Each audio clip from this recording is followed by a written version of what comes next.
Gulf County Animal Shelter needs help finding forever home for pets. The St. Joseph Bay Humane Society is overcrowded with cats and dogs that are ready to be fostered or adopted, but the shelter needs the community's help. Right now, we have a 98.8% live release rate, which means 98.8% of all of our animals, cats and dogs, are adopted or transferred out to another no-kill shelter, St. Joseph Bay Humane Society Director Amanda Lucas said. Lucas said that owners are dropping off their cats or dogs at the Humane Society when they decide they can't take care of them anymore. To stay up to date with latest top stories, make sure to subscribe to this YouTube channel by clicking the button above this video.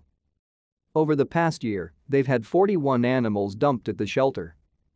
People will dump on our street corner, they put in milk crates and tie it together and put it outside of our gate in hopes that when we get here in the mornings, we find the animal, Lucas said. Lucas said this takes a major toll on the dogs.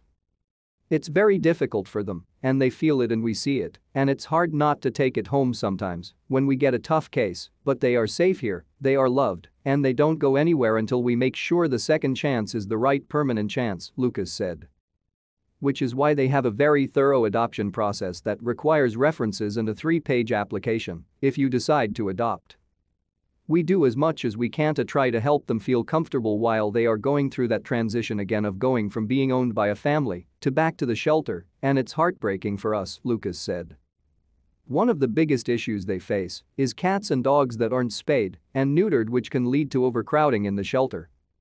The St. Joseph Bay Humane Society is a no-kill shelter.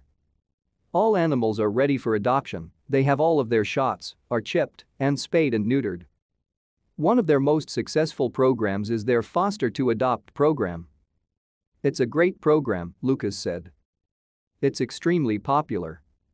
Right now, we have 15 dogs in foster to adopt after 30 days. Then Katie, my office manager, will reach out and say, okay, it's been 30 days and he's not back yet, is it time to celebrate?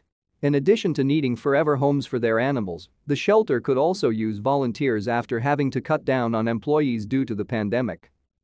We rely so heavily on our volunteers to come in on a daily basis, help us socialize, help us walk them, we retrain them as best as possible with commands and leash training, potty training.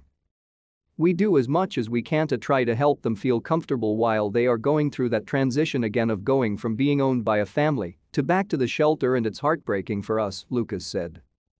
It's difficult, sometimes we have really tough days, sometimes we have really good days, but we know that every single animal that crosses through our front door, they are not leaving again until we thoroughly vet the new family. Other ways the community can help is by making a donation. The shelter also needs donations of Dawn soap, detergent, and paper towels.